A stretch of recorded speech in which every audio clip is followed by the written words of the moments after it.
नमस्कार दोस्तों, आज मैं आपको सुनाऊंगा लोहार ने सेठ से क्या कह दिया। एक बार की बात है, एक बढ़ई था जो लकड़ियों का काम करता था। वह दूर शहर में एक सेठ के यहाँ काम करने गया। तभी एक दिन काम करते करते उसकी आरी टूट गई। बिना आरी के वह काम नहीं कर सकता था और आरी के लिए उसका वापस गांव लौटना भी बहुत ही मुश्किल था। इसलिए वह शहर के पास बुरासर गांव में पहुंचा। इधर उधर पूछने पर उसे लोहार का पता चल गया। वह उस लोहार के पास गया और बोला, भाई मेरी आरी टूट गई है, तुम मेरे लिए एक अच्छी सी आरी बना दो। लोहार बोला, बना दूंगा पर इसमें समय लगेगा, तुम कल इसी वक्त आकर मुझसे आरी ले जाना। लेकिन बड़े को तो जल्दी थी, सो उसने कहा, भाई कुछ पैसे अधिक ले लो पर मुझे अभी आरी बना कर दे दो। लोहार बड़े ही प्यार से बोला, बात पैसों की नहीं है भाई, अगर मैं इतनी जल्दीबाजी में औजार बनाऊंगा तो मुझे खुद उससे संतुष्टि नहीं होगी और मैं औजार बनाने में कभी भी अपनी तरफ से कोई कमी नहीं रखता। ये कहते हुए लोहार ने उसे खूब समझाया। लोहार की बात पर बड़ा ही मान गया और अगले दिन आकर वो लोहार से आरी ले गया। और जब वो आरी से काम करने लगा तो उसने देखा कि आरी तो बहुत ही अच्छी बनी है। बढ़ई पहले की अपेक्षा उस आरी से बहुत बढ़िया और आसानी से काम कर पा रहा था। कुल मिलाकर वह उस लोहार और उसकी बनाई आरी से बहुत खुश था।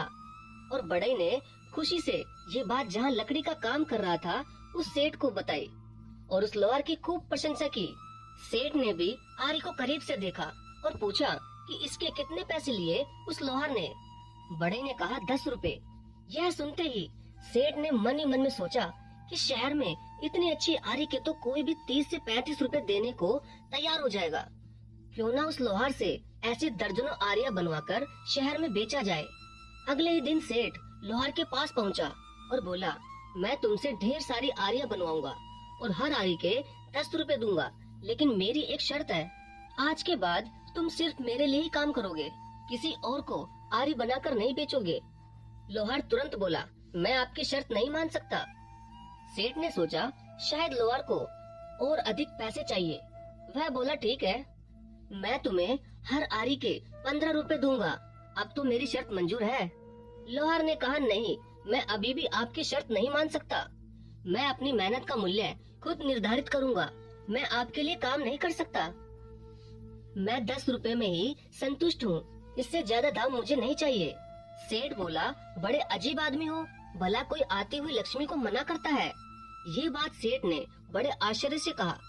लोहार बोला, आप मुझसे आरी लेंगे, फिर उसे दुगने तिगने दामों में गरीब खरीदारों को बेचेंगे, लेकिन मैं किसी गरीब के शोषण का माध्यम नहीं बन सकता। अगर मैं लालच करूंगा तो उसका भुगतान कई लोगों को करना पड़ेगा, इसलिए आपका ये प्रस्ताव मैं स्वीकार नहीं कर सकता। इसलिए आप अपने व्यापार के लिए कोई और लोहार की दुकान ढूंढ ले। सेठ समझ गया कि एक सच्चे और ईमानदार व्यक्ति को दुनिया की कोई दौलत नहीं खरीद सकती। वह अपने सिद्धांतों पर अडिग रहता है। लोहार चाहता तो आसानी से अच्छे पैसे कमा सकता था, पर वह जानता था कि उसका जरा सा लालच बहुत से जरूरतमंद गरीब लोगों के लिए नुकसानदायक साबित हो सकता है। इसलिए वह समझदारी दिखाता हुआ उस सेठ के लालच में नहीं पड़ा। थोड़ी देर में वह सेठ हार कर अपने रास्ते निकल गया। वाकई में दोस्तों, अगर ध्यान से देखा जाए तो लोहार की तरह ही हम में से अधिकतर लोग जानते हैं कि कब हमारे स्वार्थ की वजह से बाकी लोगों को नुकसान होता है, पर ये सब जानते हुए भी हम अपने फायदे के लिए लालच करते हैं। हमें इस व्यवहार को बदलना होगा। बाकी लोग जो कुछ भी करे उसकी परवाह किए बगैर हमें खुद ये फैसला करना होगा कि हम अपने फायदे के लिए ऐसा कोई भी काम नहीं करें जिससे औरों को तकलीफ पहुंचती हो। धन्यवाद।